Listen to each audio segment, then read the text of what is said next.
नमस्कार दोस्तों, स्वागत है आपका एक बार फिर से मेरे चैनल टॉक टू यू में।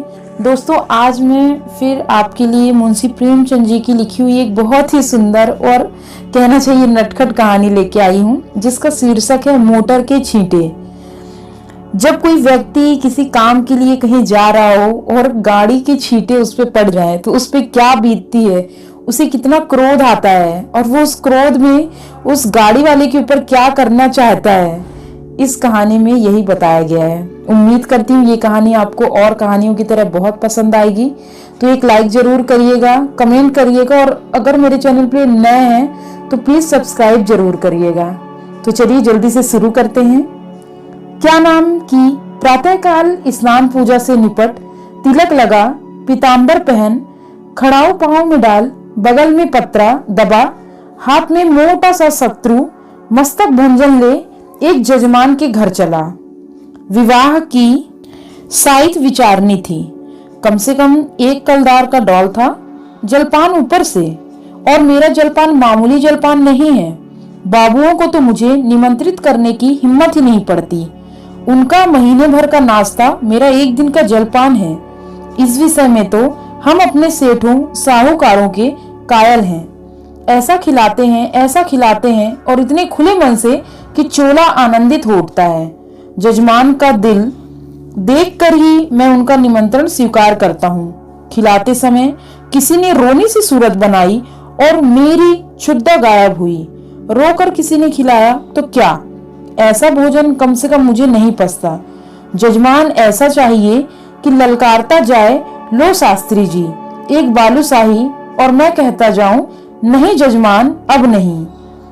रात खूब बरसा हुई थी। सड़क पर जगह जगह पानी जमा था। मैं अपने विचारों में मगन चला जाता था कि एक मोटर छप छप करती हुई निकल गई। मुंह पर छींटे पड़े।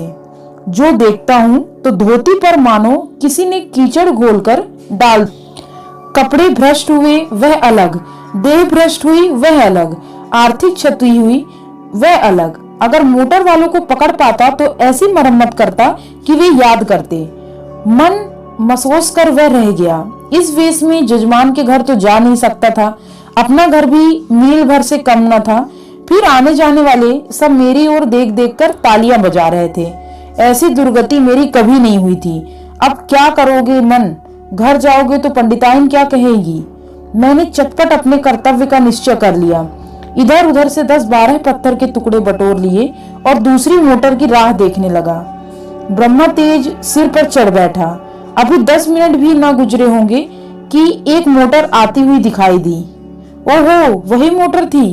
शायद स्वामी को स्टेशन से लेकर लौट रही थी। ज्यों ही समीप आई, मैंने एक पत्थर चलाया, भरपूर जोर लगाकर चलाया।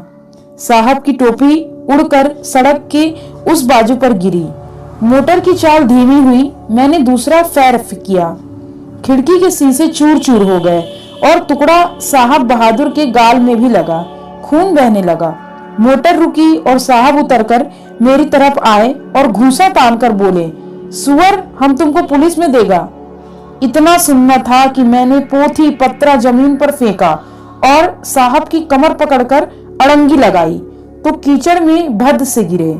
मैंने चट सवारी गांठी और गर्दन पर एक 25 रद्दे ताबड़तोड़ जमाए कि साहब चौंधिया गए। इतने में उनकी पत्नी जी उतर आई। ऊंची एड़ी का जूता, रेशमी साड़ी, गालों पर पाउडर, ओठों का रंग, भाव पर स्याही, मुझे छाते से गोदने लगी। मैंने साहब को छोड़ दिया और डंडा संभालता हुआ बोला, देवी जी आप मर्दों के बीच में ना पड़े, कहीं चोट चपेट आ जाए तो मुझे दुख होगा।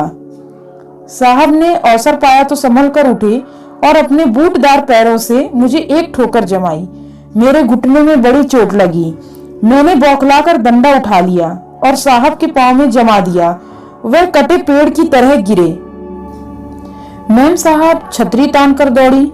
मैंने धीरे से उनकी छतरी छीनकर फेंक दी। ड्राइवर अभी तक बैठा था। अब वह भी उतरा और छड़ी लेकर मुझ पर पिल पड़ा। मैंने एक डंडा उसके भी जमाया, लौट गया। 50 आदमी तमाशा देखने जमा हो गए। साहब भूमि पर पड़े बोले, रास्कल, हम तुमको पुलिस में देगा। मैंने फिर डंडा संभाला और चाहता था कि खोपड़ी पर जमाऊं कि साहब ने हाथ जोड़कर कहा, नहीं नहीं बाबा, हम पुलिस में नहीं जाएगा, माफी दो। मैंने कहा, हाँ पुलिस का नाम न लेना, नहीं तो यही खोपड़ी रंग दूंगा। बहुत होगा 6 महीने की सजा हो जाएगी, मगर तुम्हारी आदत छुड़ा दूंगा। मोटर चलाते हो तो छींटे उड़ाते चलते हो, मारे घमंड के अंधे हो जाते हो। सामने या बगल में कौन जा रहा है इसका कुछ ध्यान ही नहीं रखते। एक दर्शक ने आलोचना करके कहा, अरे महाराज, मोटर वाले जानबूझकर छींटे उड़ाते हैं और जब आदमी लथपथ हो जाता है तो सब उसका तमाशा देखते हैं और खूब हंसते हैं। आपने बड़ा अच्छा किया कि एक को ठीक कर दिया। मैंने साहब को ललकार कर कहा, सुनता है, कुछ जानता, क्या कहती? साहब ने उस आदमी की ओर लाल लाल आंखों से देखकर कहा, तुम झूठ बोलता है, बिल्कुल झूठ बोलता है। मैंने डांटा, अभी तुम्हारी हेकड़ी कम नहीं हुई, आओ फिर और दूं एक सोटा कसके। साहब ने खिसियाकर कहा, अरे नहीं बाबा, सच बोलता है, अब तो खुश हुआ। दूसरा दर्शक बोला, अभी जो चाहे कह दे, लेकिन ज्यों ही गाड़ी पर बैठे फिर वही हरकत शुरू कर देंगे। गाड़ी पर बैठते ही सब अपने को नवाब का नाती समझने लगते हैं। दूसरे महाशय बोले, इससे कहिए थूक कर चाटे। तीसरे सज्जन ने कहा, नहीं, कान पकड़कर उठक बैठक कराइए। चौथा बोला, अरे ड्राइवर को भी, ये सब और बदमाश होते हैं। मालदार आदमी घमंड करे तो एक बात है, तुम किस बात पर अकड़ते हो? चक्कर हाथ में लिया तो आंखों पर पर्दा पड़ा। मैंने यह प्रस्ताव स्वीकार किया।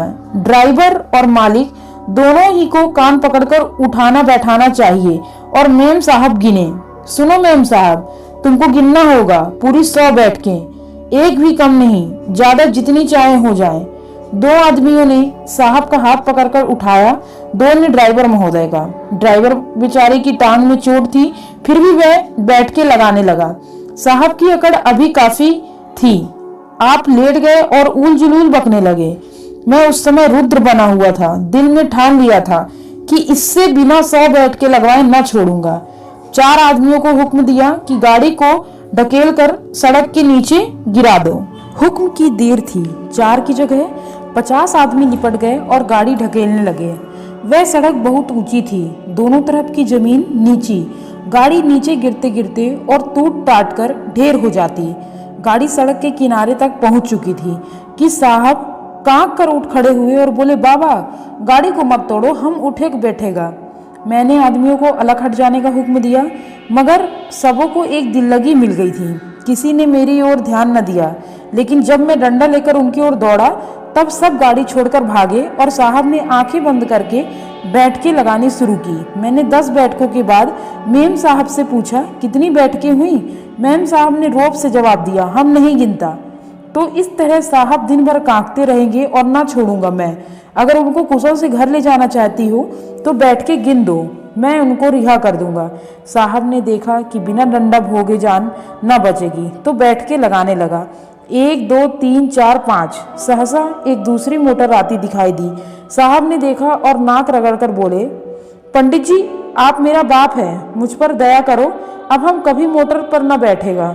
मुझे भी दया आ गया, बोला नहीं, मोटर पर बैठने से मैं नहीं रोकता, इतना ही कहता हूँ कि मोटर पर बैठकर भी आदमियों को आदमी समझो। दूसरी गाड़ी तेज चली आती थी, मैंने इशारा किया। सब आदमियों ने 2-2 पत्थर उठा लिए। उस गाड़ी का मालिक स्वयं ड्राइवरी कर रहा था। गाड़ी धीमी करके धीरे से सड़क जाना चाहता था कि मैंने बढ़कर उसके दोनों कान पकड़े और खूब जोर से हिलाकर और दोनों गालों पर एक एक पड़ाका देकर बोला, गाड़ी से छींटा ना उड़ाया करो, समझे?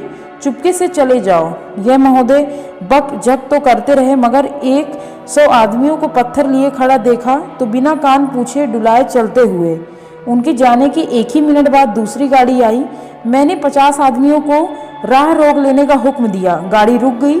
मैंने उन्हें भी 4 पड़ाके देकर विदा किया, मगर यह बेचारा भले आदमी थे, मजे से चाटे खाकर चलते हुए। सहसा एक आदमी ने कहा, पुलिस आ रही है, और सब के सब हुर्र हो गए। मैं भी सड़क के नीचे उतर गया और एक गली में घुसकर गायब हो गया। उम्मीद करती हूँ दोस्तों ये कहानी आपको पसंद आई होगी।